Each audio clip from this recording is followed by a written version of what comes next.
But I really don't have any regrets. I really don't. I've lived exactly how I've wanted to. I've tried my hardest every single time. I didn't win the matches that maybe I should have always won, but I really gave it my all. So that for me is enough.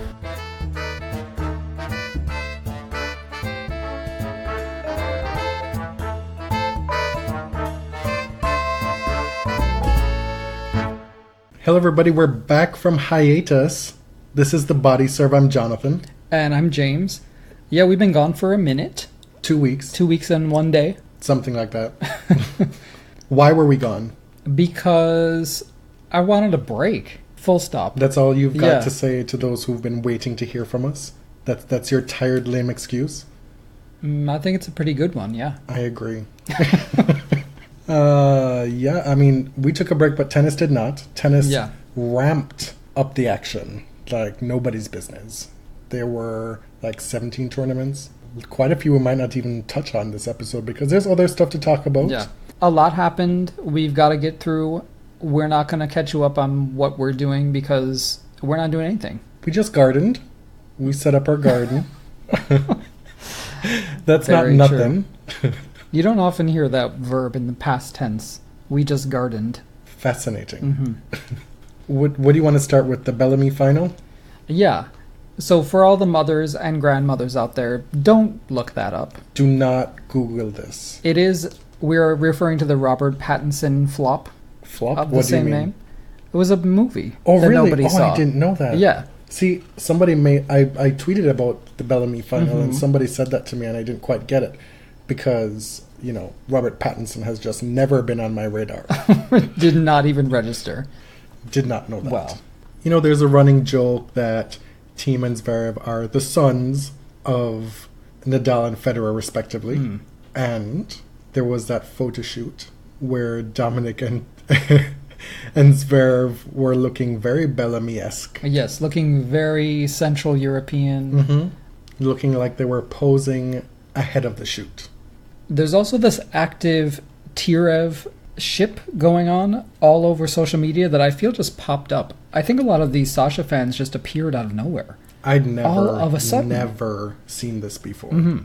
All of a sudden, there are millions upon millions of Sasha Zverev fans, and I feel that I am finally too old for tennis Twitter. What I dread is the inevitability of when Zverev does something dickish again, and then the woe is me, how dare you attack my fave on steroids that's going to ensue. Because it's going to happen. Because now we have a chorus. So how did we get here, first of all? Dominic Thiem had a massive week. A tougher road to the final. Obviously took out Rafa Nadal after he won 50 sets in a row. I think that's where the record stopped, right? Nadal set the record for most consecutive sets won on any given surface in ATP history, breaking a 34-year-old record held by John McEnroe on carpet in the year of McEnroe, 1984. This isn't the first time that Dominic has beaten Rafa on clay. Most notably, he beat him last year in the Rome quarterfinals, again at the quarterfinal stage. But a lot of us... Speak for yourself. I wasn't too upset. I don't want to say I was hoping, but I didn't mind that Rafa has suffered a loss through this clay season. Because I get a little too fidgety when wins build up. To that, I say whatever. I've never really cared about that. And I think what we saw this week was Nadal fans echoing a lot of what you just said, and also being doubly okay with it, with the loss coming to Thiem, because he's seen as not a Nadal heir apparent on clay, but somebody who's non-threatening because he's respectful and, is a booty twin, is exciting to watch. Mm-hmm. If the loss had come to somebody like Zverev, it would have been a lot more irksome, wouldn't you say? Well, I think there's a few things going on. One is that Dominic is seen as a more pure clay tennis player. His game is more tailored to the surface. The second thing is that Dominic is rarely a threat to follow up that win with a huge title. Or, more importantly, to follow up a big win in a best-of-5 situation. He lost meekly to Rafa at Roland Garros last year. He hasn't performed well in the final stages, in the semifinal stage of Grand Slams at Roland Garros. But what does that have to do with anything? I'm saying that I think Rafa fans are content to give him the win and let him be cute because they know it's not going to happen at a major. Okay. Now, Sasha Zverev, on the other hand, is very, very good at capitalizing on his chances, which he's shown over and over again.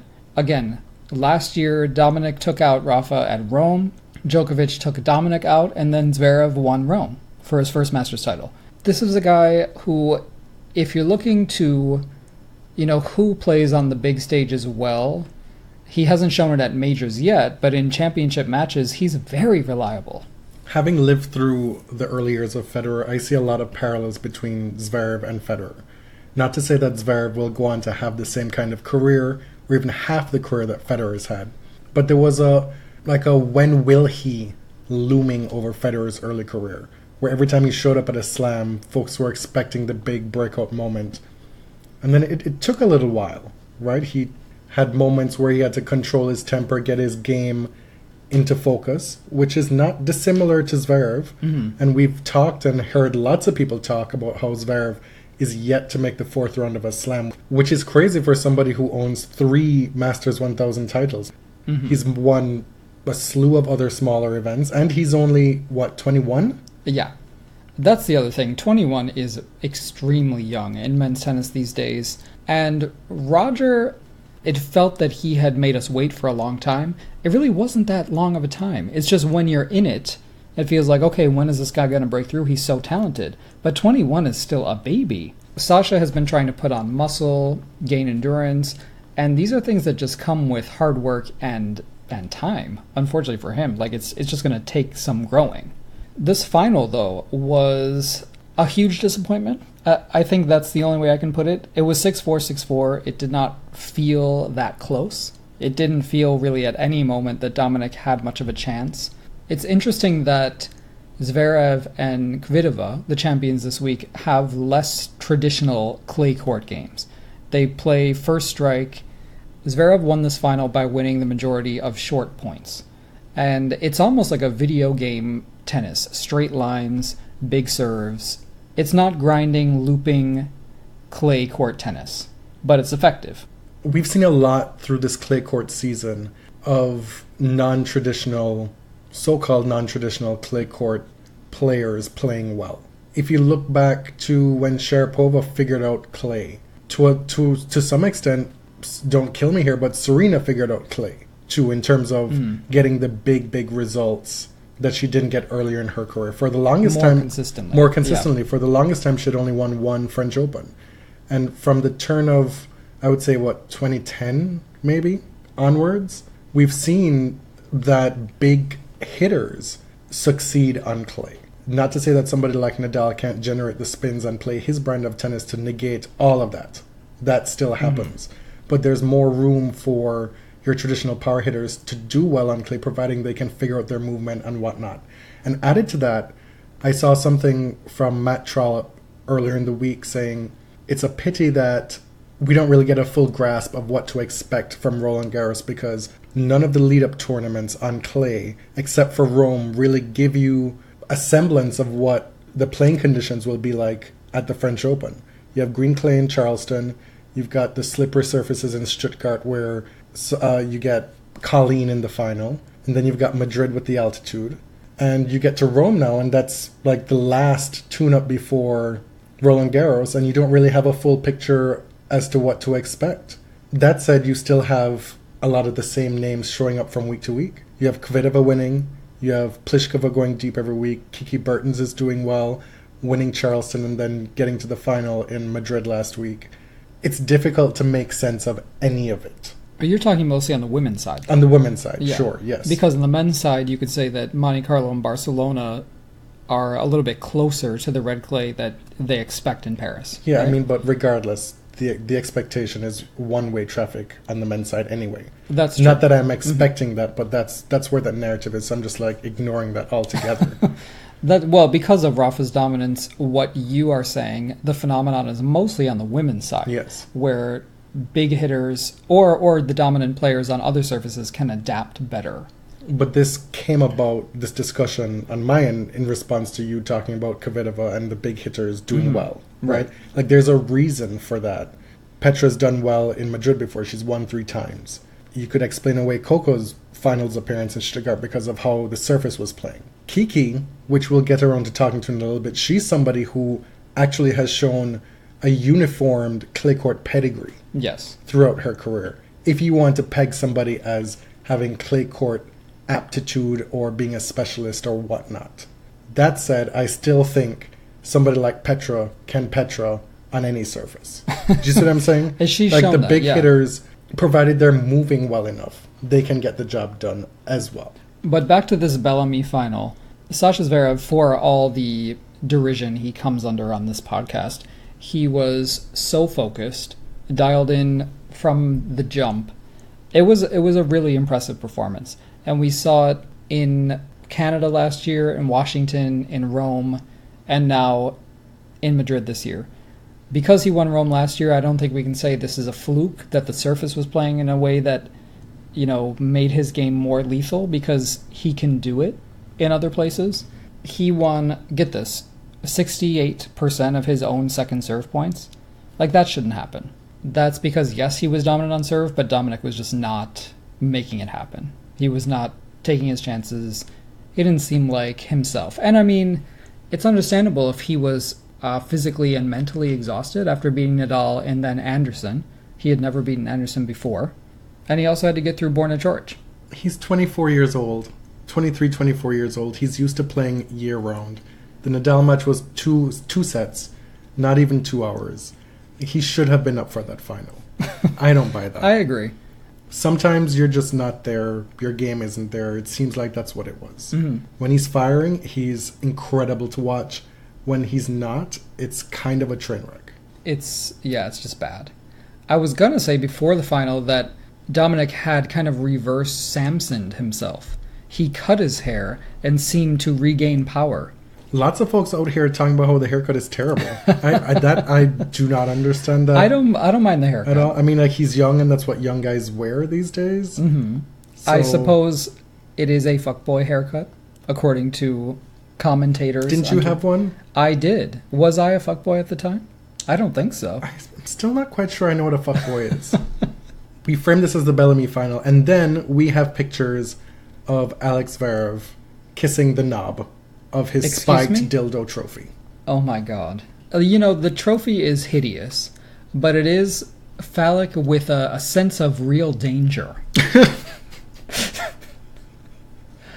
Do with it at your own peril. Who designed that? I really don't know. It was designed for this final, for this moment. What else is going on with Dominic? He and Kiki are going strong. She got to the doubles final here. They are just loving here life. Being Madrid. Right. There had been a media blackout almost for a couple months where we weren't getting the love of my life, my better half, you complete me, we're it was so on top nice. of the world, social media, Instagram posts. We weren't getting that stuff. Man, are they back in full throttle? Now, do you think this relationship can withstand winning? Because they have thrived under historic losing streaks. Oh my god. Well, Kiki is back to winning some matches. She's doing well in doubles. Can it withstand the winning? For both of them, you're not shading one player. No, they were both terrible. It would make sense because if they're both winning, they're both staying in tournaments, joint events longer. They get to spend more time together. It would make the long distance less of an issue. I feel like it would become more of an issue if one of them weren't winning and the other one was, flying to the sky. Speaking of Kiki, there was a rematch of the Sharapova-Mladenovic grudge match in Madrid this year. You're just going to completely skip over the fuck this shit. Dominic is so adorable, even when swearing in English. Did he even get a warning? Did anyone take him seriously? Did anybody hear it? Did the ump hear it? Oh, I don't know. TV did. It was amazing. I watched it on loop so many times. Like 20 to 25 times. I was a little bit turned on, not gonna lie. Okay, so back to Kiki Sharapova. Maria exacted her revenge. I know it's probably so sexist to even frame it this way, so I apologize. Well, it's news. It is news. She was asked about it before the match, in anticipation of the match, and she said something. She gave your classic Maria shade. She said something to the effect of, I really find it interesting to watch when a player is going through a losing streak and how they manage to come out on the other side. I find that very interesting, or something like that. Something to that effect. Don't quote me, but it was first-rate Sharapovan shade. To quote Wendy Williams, that's white shade for you. Sharapova is back in the top 40 for the first time since she came back. After having made a quarterfinal in Madrid, correct? She was videoed yesterday hitting some balls with the king of clay, Rafael Nadal, in Rome. And she termed... Did you see that? Yes, and she termed it hitting with the GOAT. Yeah, I sure did see that, There too. were no qualifiers. And I saw someone on Twitter opine that Sharapova really is embracing the villain right now. Not giving a fuck about offending any of the GOAT fan bases, right? I do feel that Twitter is wont to read in way too much of that, because Sharapova is hitting with the clay GOAT on clay. Mm-hmm. So maybe that's what she meant. But she said she was very nervous, but she felt like she had to shoot her shot. Did you watch the rally? I did. It was very good. She certainly held her own, and she won a point against him. Yeah. And said, okay, I can go home now. We're done. I actually, it felt like there was a lot of goodwill. It was great to see a top female and male athlete hitting together, because you almost never, ever see that. No. It was fun. It was cool. It was. I enjoyed watching it. No qualifications. I hope to see that a lot more. But then Sharapova goes on to lose to the other Kiki Bertens, in the quarterfinals, who then goes on to the final and loses to Kvitova. What else happened on that? That's not a bad loss. One Kiki too many, obviously.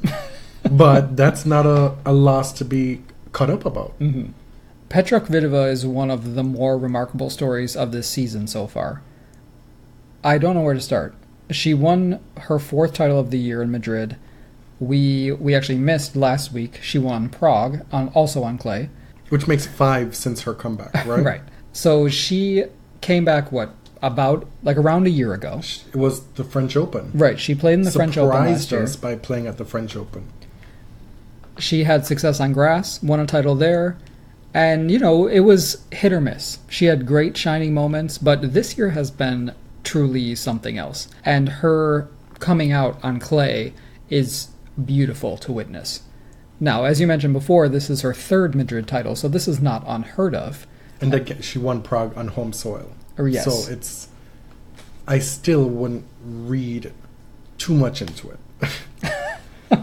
It's like, take whatever I say with a grain of salt, because by the same token I'm saying don't read anything into it, I'm still saying it's Petra. She can win anywhere.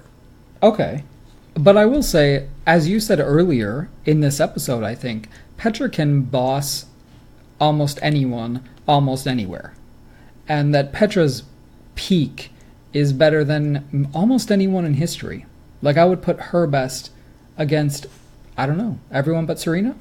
But that's the thing. We haven't seen those two play their peak against each other. And the thing with Petra is that we see her peak so rarely. But what I really liked about watching her in Madrid is that we saw her winning with athleticism.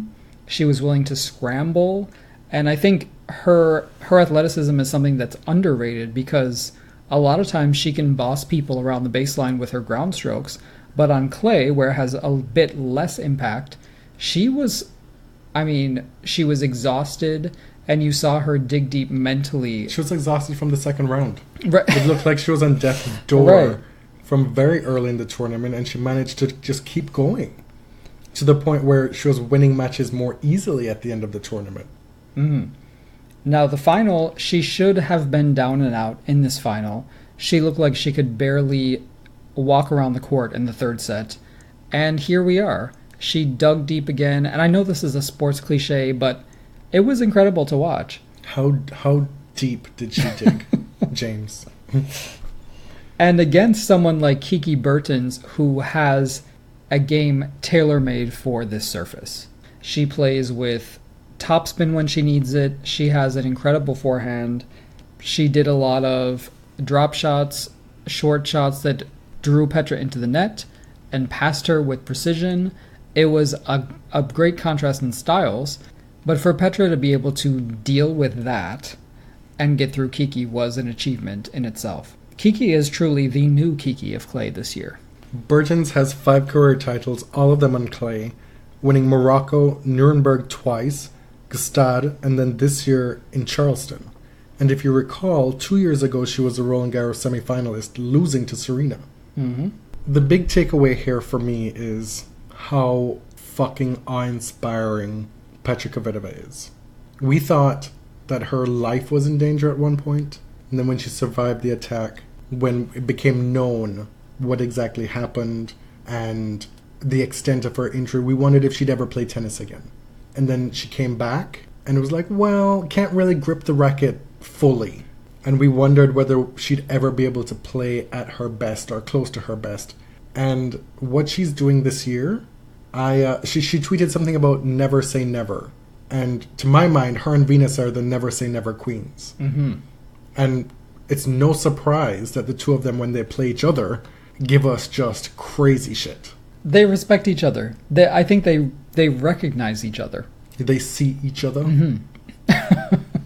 Petra did not even have a great start to the clay season. She lost to Pliskova in Charleston. She lost to Kerber in Stuttgart, which, I mean, those were horrible first matches to play. Because, I mean, Pliskova went on to win Stuttgart. A cliche at this point to say you never really know what to expect from Petra, but this puts her in a very good position going into Roland Garros and then to grass. This is looking... Have you not learned anything from tennis since the start of 2017? We literally should expect nothing. From Petra? Anybody. Okay. Now let's talk about Kiki again, just for a second. She beat Sakkari, Sevastova, Wozniacki, who at the time was number 2, is now back to number 1 because of Simona Halep's early loss, Sharapova, and Caroline Garcia, and then lost to Petra in the final. I mean, I don't even think you could call her a dark horse at this point for the French Open. She's a true contender. Absolument. And the first opponent she beats there, Sakkari, is actually somebody who's been playing very well lately. She's inside the top 50 now. As well as Caroline Garcia. She's been playing well as well. Yes, took out Sharapova in the previous week in Stuttgart, right? Mm-hmm. Again, regardless of questions about the surface, the slipperiness, whom it aids and whom it doesn't, we're seeing a lot of the same names throughout this clay court season. Except for Colleen, who keeps losing now. What? This is only her first tournament since, isn't it? No, twice. Oh, okay. Yeah, she lost Madrid and then she lost again in Rome. She lost both very poorly. Badly. Yes. I think she lost 5-7, love 6, and then 1-6, 1-6. It's been a stretch of bakery goods in recent times. It's been a learning experience for Colleen. Right after you sung her praises. I know. After the Stuttgart final. You always what? I always know I'm going to regret it. Let's finish up the women's side with Pliskova, because she too has had an unexpected, yet expected run on clay this spring. Your 2017 Roland Garros semifinalist, who pushed Halep to a tough 3 sets. Last year in Roland Garros. Yes.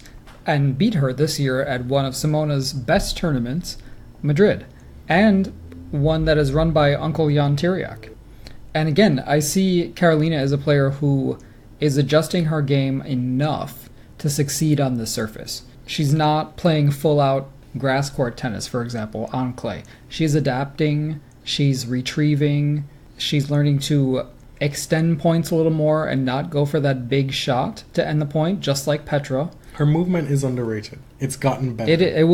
It would be hard for it to be overrated, certainly, because people think it's trash. True, yes. But no, it is actually underrated. It's not like she's the greatest mover in the world, but like Lindsay Davenport, I would say that Karolina is keeping herself in better fitness and has better footwork. We've gotten through the results portion of the segment, and now you can get into your messy mode, which is what you enjoy most. And first up, Denis Shapovalov. Don't say wow like I'm doing you a great disservice. This is your My milieu. This is your sweet spot. The good news first is that Denis is now in the top 30 of the ATP as a 19-year-old. As of today, after beating Tomasz Berdych in Rome, he will be the new Canadian number 1. Supplanting Milos for the first time in years. And we also have a new female Canadian number 1 in Françoise Abanda. Yes. Who has overtaken Eugenie Bouchard. This one is a little different because Françoise has actually had a higher ranking before, but Jeannie's has just plummeted so low. And I'm not being messy, that's just the truth. In our See What Had Happened was, you caught Denis's social media Instagram ditty and took exception to it. So after beating Kyle Edmund in the quarterfinals to make the semis in Madrid, Denis posted this Instagram story, a picture of him saying, checking all the hate messages saying that I can't play on clay, like... It's a picture of him on his phone. And I'm like, dude, you are way too young for this. You have been relevant for like 9 months. That's when people started knowing your name. No, I take that back. People knew his name when he almost blinded the umpire last year, which I think was in February. And the fact that we're at this point where nobody really remembers that the people who do mostly have forgiven him for it as much as he needs to be forgiven for it. He's walked the line, he's said the right things, he's apologized, he's seemed incredibly sincere about it. Still. Right. I mean, he doesn't need our forgiveness. Like, I'm not holding that against him. The reason that I brought it up was because he is almost universally considered the next big thing, or one of the next big things. Commentators love him. Everybody loves his game. He's exciting. He's flashy. Like, he's gotten, I mean, so much good press. It's practically unanimous. So who are these haters? It's just not cute. Who are the haters? Who is saying that Denis Shapovalov cannot play on clay? It is literally something I have never heard. But it's also something I have never considered. Because, again, Denis has been a relevant top 50 player for what? Less than a year? Like, who cares if he can play on clay? Are these his high school haters? People he played against in high school that were talking shit about him? And now he's showing you the receipts? Our friend Bad Toss replied to me, was like, these next gen guys need media training badly. And it does seem like, young athletes who are in the public eye have more access to social media, and they just need to kind of do a little bit better. They're also from a different generation. They grew up. He was in high school when Instagram was a big thing. In high school, I was using my Nokia brick phone. Okay, well, and that was the tail end of high school. An abacus and a slide rule. My point is, it's a totally different landscape now for these so-called next-gen players. These Generation Z people, like the gap between them and us millennials is so vast. Yes. And so many technologies have sprung up and died, and others have sprung up in that time that we don't know. We are not hip to it. We're just not. I'm just saying, if Denis feels that he has a lot of haters, then the rest of us are fucked. But also, Denis has, and I can speak to this because I can tell the listeners, I can put you on blast, you have watched maybe half a match of Denis Shapovalov in your life. That is not true. That is not as much of an exaggeration as you would like us to believe. Denis, in fact, has an electric game. It's not overstated. He absolutely does. It's not overstated. Yes. You watch him play and hang with Berdych and come back against Berdych today, and it's the shots he's coming up with. It's crazy. The concept of a shot maker in tennis is often applied to people who don't deserve it, Denis Shapovalov is your quintessential shot maker. I saw him hit an inside-out backhand up the line winner from the baseline, changing directions against Berdych today, that he had no business hitting and winning from a one-handed backhand. Like, it's crazy the stuff that he can do. Backhand is pure power and style put together. And as much as we saw him come on the scene and beat Nick Kyrgios a year and a half ago at the Rogers Cup, and you looked at him and you're like, well, he's so rough and raw around the edges. He needs to develop muscle, get more power. He has power in spades now as a 19-year-old. And his decision-making is becoming so much better. And to go back to our discussion earlier about what it takes to win on clay these days, his game absolutely translates to clay. This idea of not being able to play on clay because you don't have the requisite skills is kind of a non-starter when you're someone like Denis who has so many skills that can translate to any surface. And then again, to your point about him and the haters, just don't do that. What I'm saying, what I want to articulate is that I don't think, maybe he doesn't realize the machinery that is behind him, the infrastructure that is propping him up, that a lot of players don't have. And I just want to leave it there, because a lot of players come up and do not have that support financially, emotionally, in the mainstream media. Still, he said today in his press that he felt very isolated in his first year on tour, navigating the comeuppedness of his career. And being 18 years old, he couldn't relate to the other players on tour, that generational divide, I imagine, and having not many players of his age group hanging around and doing well at tournaments. He still had his own adjustments, so I don't want to belittle that. Okay, thank you for being the counterweight. But you still said what you said. Exactly. Mrs. Serena Williams Ohanian. Mother of Olympia. Okay, so since we have started with this episode agenda a few days ago, we've gone from Serena is definitely not playing Roland Garros because she pulled out of Rome. According to you. To, well, she's still practicing at Patrick's Academy on red clay, so maybe, to where we are now, Patrick has spoken to sports media and said, well, hell, she's definitely playing Roland Garros. She needed 5 weeks of training. That's why she pulled out of the warm-ups. And she only plays tournaments that she thinks she can win. Lord God, Patrick Mouratoglou. Oh my God. Having Queen Serena on his premises, creating the magic drinks and the magic training and sleeping in magic beds that only Patrick can provide and prescribe 5 weeks specifically, not 1 day more or less, to get her ready for Roland Garros. And so now Serena will be playing at the French Open, allegedly. That's what they say. I mean, big time credit has to go to Mackie Shilstone, who she has dubbed Medicare Mackie. I think it showed that she was very serious about getting into fighting shape when you saw him show up. I'm just so skeptical of Patrick still to this day.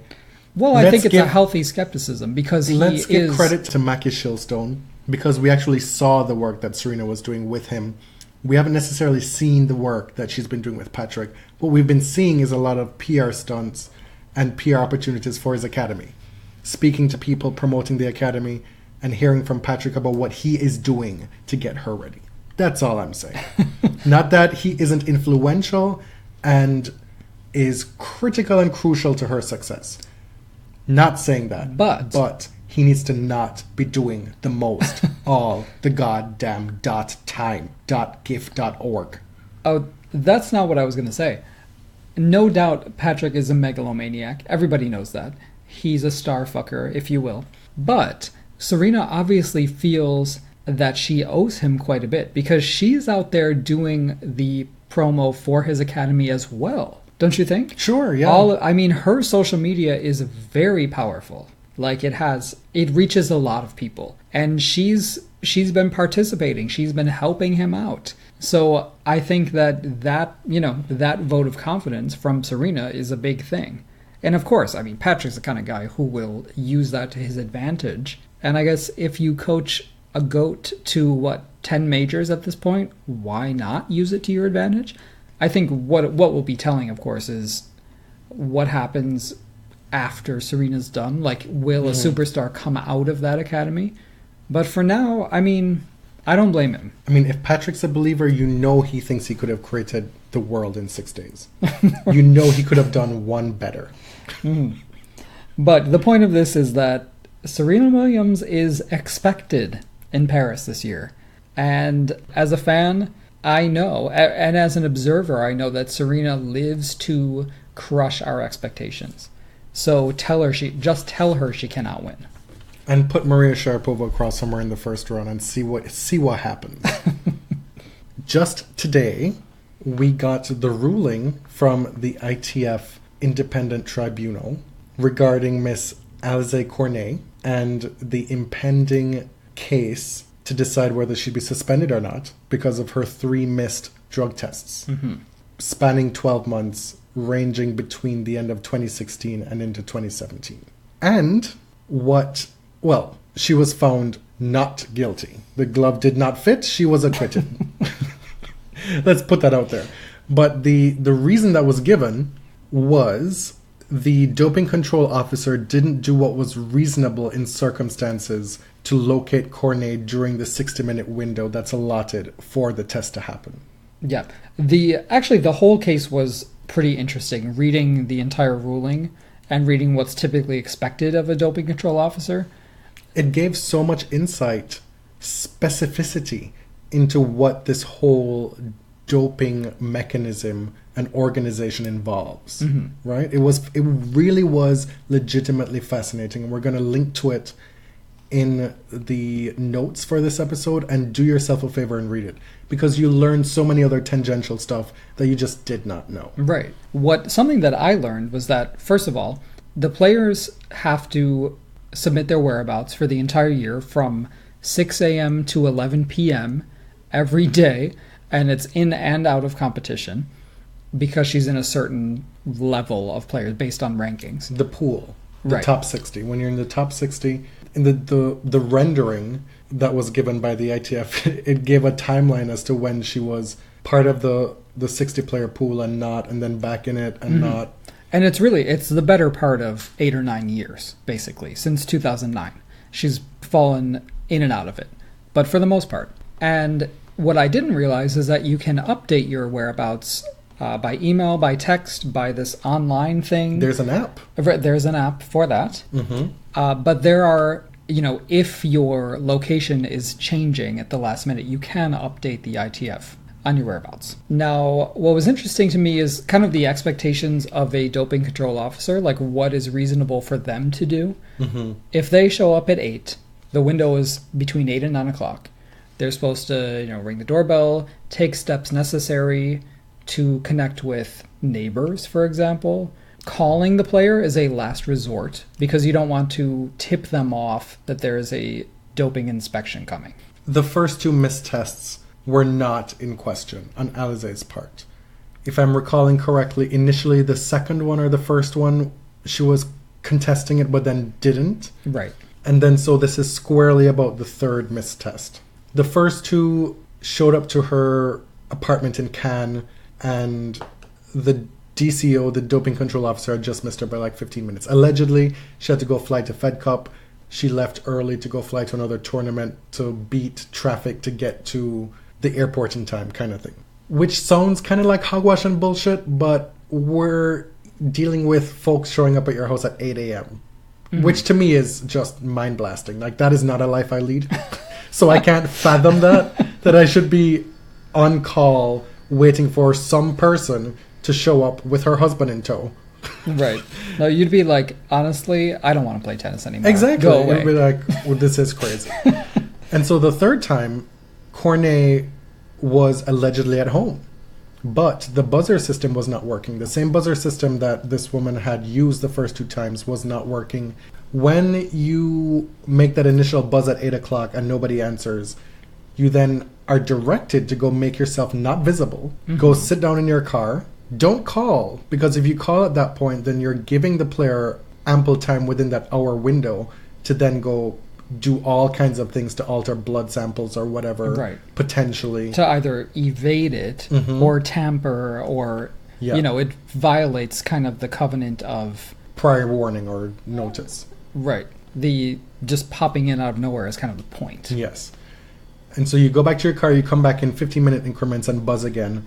And then, after having gotten no response those 3 times, at 8:57, the DCO called Alizé's phone, and Alizé says that the phone did not ring, and then minutes later, she got a voicemail. Which I know you can speak to that, because that has happened to you so many times. Unless you're lying to me and you just didn't want to pick up my phone. My phone call.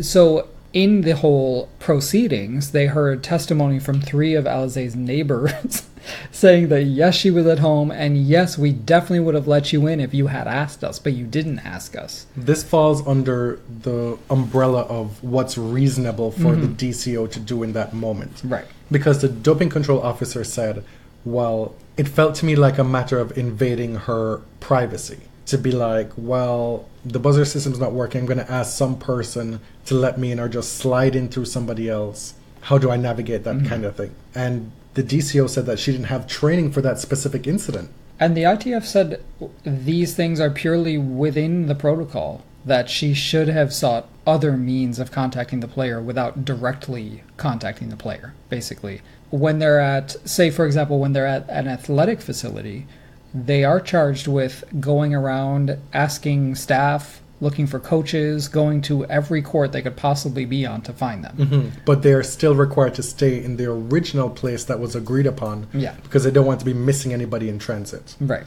There's so many technicalities in this whole thing that I did not know about. And I learned that in the past, some players would give like a burner phone to the ITF for them to be able to know specifically that it's doping control coming. If that phone rings, you know it's a doping thing. Right. Which then gives them maybe a minute or two to do whatever. You mean to say that you're afraid of needles and you cannot undergo this test on this day? I don't know. Okay. I'm not I have to speaking say, that. when I first saw the result, I saw, oh wow, this is another in a long line of excuses that players give when they either miss a test or fail a doping test. And to be clear, Alizé has never failed a doping test. No. And she was also tested multiple times within this time frame. Right. And 2 weeks on either end of this missed test, Yeah. she was tested and passed the test. Exactly. But casual observers do express skepticism, and I think it's warranted when you hear these things. When you hear about bespoke vitamins earlier this year from Thomas Bellucci, the fettuccine, the missed tests, the I'm afraid of needles, over-the-counter supplement that had glucose in it. I mean, there are so many excuses, and many of them are legitimate. But I think we're at the point where we are fatigued by the excuses. And part of it is that the anti-doping authorities have to get their shit together. And the other part of it is that some of these players are lying. Sure. However, it helps when we are able to get these judgments and read them, all 26 pages of them, and learn more about the fine details that can swing this thing one way or the other, especially in the court of public opinion. Right. And I think just practically, if you have to report your whereabouts in advance every day of the year for most of each day, there are going to be mistakes. And I can understand that. What I found really funny was that the adjudicators, the 3, found Alizé's testimony, quote, frank and compelling. And I have no doubt about that. Has Alizé Cornet ever done anything that was not compelling? For better or worse, there is a zero doubt. One way or the other. But this business of making every reasonable effort, one of the things that Alizé's team stated and argued was there was such a busy time of day, so many people were coming in and out of the building. This woman could have slipped in I mean, we know we've lived in buildings. No, but we've Yes. lived in buildings. Or that neighbors would have gladly let her Yeah. in because apparently the security is lax Yeah. at her building. She said before that doping control folks have shown up at her front door, having gotten through that way. Mm-hmm. And the neighbors, Alizé, the coach, they all went to great lengths to say, well, it's not uncommon for people to bypass the buzzer system if they look trustworthy. No, I will not get into girl. what that means because, Lord, if Galmofis has showed up to visit a potential friend, would that have gone? I went there. Would that have gone differently? If Victoria Azarenka was singing Happy Birthday, would you let her in? No. But allegedly, at the time, the first 2 visits, there was only one name on the buzzer system, Cornet. And at the third time, there were 3. Cornet, her boyfriend, and the coach, or member of her party, her team. I recall it being a coach, I could be wrong. And one of their arguments was that Alizé, between 8 and 8:45, was having breakfast with this coach. The coach then left the building, which would have then happened in plain sight of the DCO. And allegedly, the DCO had already met this coach. So that was purportedly a specific instance where the DCO should have been able to maneuver her way around the buzzer system. And then... Is that reasonable, though? That's according to the is, ITF. That is what is at play That's here. a reasonable expectation. And when somebody, to my mind, when there's so many questions, what ifs at play, you have to fall on the line of protecting the player's credibility. That's just where I am. Yes, but there is more than one thing at play here. There's protecting a player's livelihood and reputation, but there is also protecting your employees, your doping control officers, and sort of empowering them and giving them the proper training to do their job. Because this, I mean, clearly the authorities view their role as very serious. Well, this is an independent tribunal. Right. And so they're taking the words prescribed by the ITF to then use it against the DCO. Right. As to what she did or Who didn't is employed by some other body. Yeah. So the onus is now on the ITF to go back to the drawing board, update their training, give instances, role play. I remember when I was in RA training in college, that was a huge part of training. You role play. What do you do in certain instances? As silly as that is. Oh my God, you're such a nerd. You show up to somebody's house at 8 a.m. Maybe they're sleeping until 9:30. You know, like, are you expected to be up at 6 a.m. every day, 365 days of the year, anticipating doping control? You know, like, you have to potentially budget for the fact that somebody could be sleeping. Right. I don't know. I mean, that's something that would go through my mind. And the ITF has to go back to the drawing board here. We're not here to tell you about Alizé's guilt or innocence. The main picture here is how quite literally fascinating this read was. I'm not one for these lawyerly, legally stuff where the prose is actually quite boring, but this gave such insight into the whole process. And it also made me realize, too, that even in lawyering and these arbitrations and these so-called independent panels, a lot of it is taking your own bias and applying the so-called law. How do you come to the determination, it wasn't unanimous, that this DCO did not make every reasonable effort? Right. And they did also they also stated that Alizé had some culpability. Basically, that she had some negligence in the whole episode. She didn't ensure that the buzzer system had been fixed, right? Allegedly, her father was supposed to fix Right. it, and she just trusted that he did. Like, Okay, I mean, it's not exactly a fettuccine situation, but... but then is it the father who has to fix it himself, or is there a building manager who has to fix it? That's something that I was wondering. I mean, these things really have us wondering about that trivial shit. Yeah. And is it really on the forefront of your mind when you've just been tested a week or two before, and then you're going to be flying to Paris that day to do some commentating and then come back at night? Right. There's a lot at play with what it is to be a professional tennis player that we as Monday morning quarterbacks and armchair critics can just never understand the full extent of it. And something we've preached ad nauseum on this show with respect to doping and the doping authorities is that we should always exercise a healthy in parentheses, subjective, it's all subjective, a healthy skepticism with what these anti-doping folks are feeding us. That's all. That's that on that. What else has been happening? In the 2 weeks that we've been gone, there was a whole week of tournaments around the world. Mm-hmm. Joao Sousa won Estoril at home. He beat Tiafoe in the final. Big foe. Another big result for him. Mm-hmm. But we also got the first Portuguese champion at Estoril. Mm-hmm.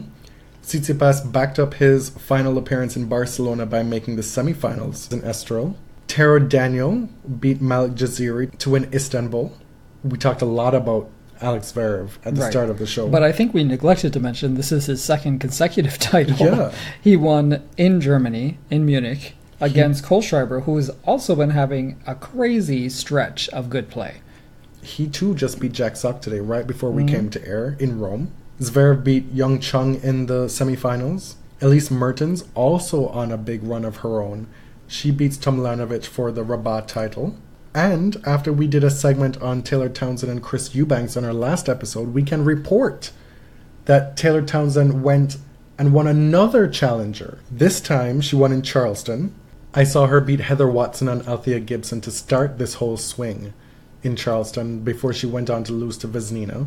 And she's now up to another career high number 73. She snapped up the French Open wildcard, but if she keeps her ranking where she is, she won't need it anymore. No. I mean, she'll get that wildcard, but in the future, for major events, she will qualify outright. During those 4 events, she won 216 ranking points, which is not nothing. That's like winning, I mean, it goes without saying, it's like winning a 250. Right. But at that level, you know, the difference between a few ranking points can mean a rankings jump, let alone 216. Good for her. She's still 21. She's somebody who's had so much talked about and written about her career to this point. And while I personally don't necessarily see her as a world beater, a top 50 talent, a top 30 talent, like she's got so much time. That's the thing. Yeah. She has a lot of talent, a lot of time, and make that money. Unfortunately, she was thrust in the spotlight at a very young age because of how poorly Patrick McEnroe's USTA treated her. Something we've done a lot on the show is mock the next gen moniker. Wouldn't you say that's fair? That's accurate? Not so much the players themselves, but just the whole concept and the branding around next gen. Yes, with a few of our Twitter pals, it's something that's kind of become part of the body serve folklore now. A hobby? No, with the whole next gen frat pad comparison. I don't know what you're talking about. But these next gen players are really out here doing things. And we were asked on a previous episode, what's the main difference between the WTA and the ATP in terms of marketing the younger generations? And really what it boils down to is the ATP did such a good job of ramming them down our throats. To the point now where they're having results. Thank you for that visceral image. To the point now when quite a few of them are having results, the name recognition is there. And that in turn leads the future of the tour in a better direction and in better stead. Yeah. Zverev is number 3. Chung, there's Shapovalov, there's Rublev just outside the top 30. He's 19 as well. Those 4 are the top 4 of that generation. And then there's Khachanov, Coric, Tsitsipas, and Medvedev. Are you optimistic about the future of the ATP? That would imply that I really care about the future of the ATP. Fine, but there are some exciting players. Yeah, I agree. I think obviously there's a lot of danger in saying that this next gen is going to be top 10 talent in the ATP, right? Like, a lot of things can change. We don't know what's going to happen. Dimitrov is still there. Was supposed to be... No, but really. Yeah, there's this lost generation of ATP talent that is gifted, but we're supposed to be Grand Slam winners. And it hasn't come to fruition. There's also a generation just below them with the teams of the world that could fill that vacuum more readily than the lost generation. So-called lost generation. I'm saying yes, there is clearly a lot of talent and a lot of charisma hanging around in their late teens and early 20s that could be big things. But if the ATP is hoping that these guys will turn into the next big four, forget about it. I mean, but when in history have we seen another big four? Do I think that there's going to be another McEnroe, Connors, Borg, Lendl all at the same time? I don't know. I have no idea. Can you foresee a time where Thirev, Thiem versus Zverev, becomes the Borg McEnroe? No. That's what I'm saying. These guys are talented and very good, but there are certain etceteras and je ne sais quois with identifying players that is so wildly missing from a lot of these younger players, despite their talent, despite how well they could potentially do. I would look to Shapovalov and Chung as the two to really push the next gen. Yeah. And I think we're going to have to get used to American male players not being part of that conversation. Injury update, more worrying news for Andy Murray. He may not be back for the grass season after all. It's hard to even convey this news because it's just horrible. It's heartbreaking. His mother actually gave that news recently, saying that Andy might not be as ready as we hoped he would be. So what do we do with that? I mean, he's entered in a few tournaments. I think we mentioned he was targeting Washington, possibly. He's entered in that tournament. I don't know. This hip thing is really, really hard to come back to. I hope I'm not putting Bad Toss's business on blast here, but she did say on Twitter that her husband had the same surgery that Andy did, and it did not go well for him. Mm. So it's not a sure thing that one is able to come back. And I'm sure Bad Toss's husband can play some sports, but is not an elite athlete. Not a professional level athlete. Yeah. Stan Wawrinka was back. Briefly in Rome, losing 6-4, 6-4 to Steve Johnson, a break in each set. So I don't really know what we can gather from that, to be honest. No, we know that he's back with Magnus. Let's see how it goes. Mm-hmm. Happy trails to Roberta Vinci. I know. I don't want to say... I have definitely not come full circle with Roberta, but... I've been pushing you in that direction for I am a while. ready to say complimenti, buona fortuna, and, best wishes in retirement. Roberta hurt me so badly. I have never in my life taken any result in sports like that. It was devastating, is not an exaggeration. Mm-hmm. I still think about it. I'm still sad about it, about what could have been with the calendar year Grand Slam. But the flip side of that is that I have to give Vinci credit for what she did. We are big Whitney Houston fans, and anytime somebody can seize their one moment in time when they're racing against destiny, that is something to admire. And to be frank, you in your fourth decade, you are too old and too grown to be holding this grudge against Roberta. That's what I'm saying. I told her good luck, congratulations. The moment, for as great as Serena is and all the great things that she's done and accomplished, the moment got the better of her. Yes. And that is just a fact. And Roberta seems to be universally liked on tour. And she was a delight when I met with her in press. So I'm a bit biased in that instance, in that regard. Mm-hmm. Godspeed is all I can say. And lest we forget, she is one of the elite doubles players of her generation. Mm-hmm. She has a career Grand Slam in doubles, won 5 major titles in total.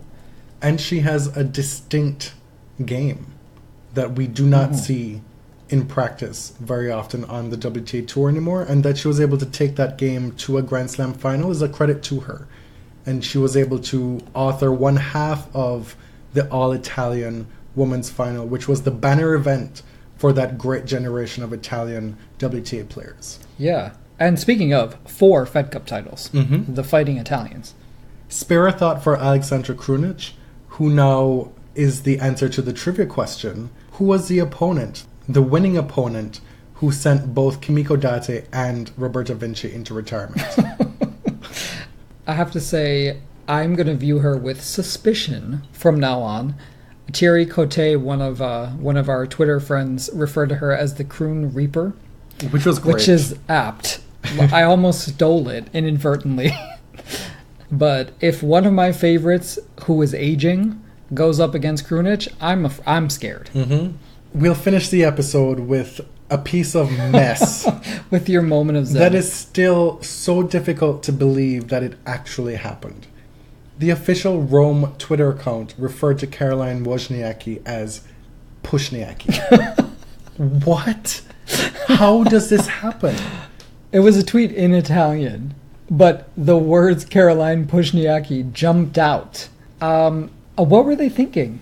And it was actually like bigging her up, like saying, "Hey, Caroline's coming here." Yeah. Like promoting the tournament. I'm just gonna say, like, Rome does whatever they want.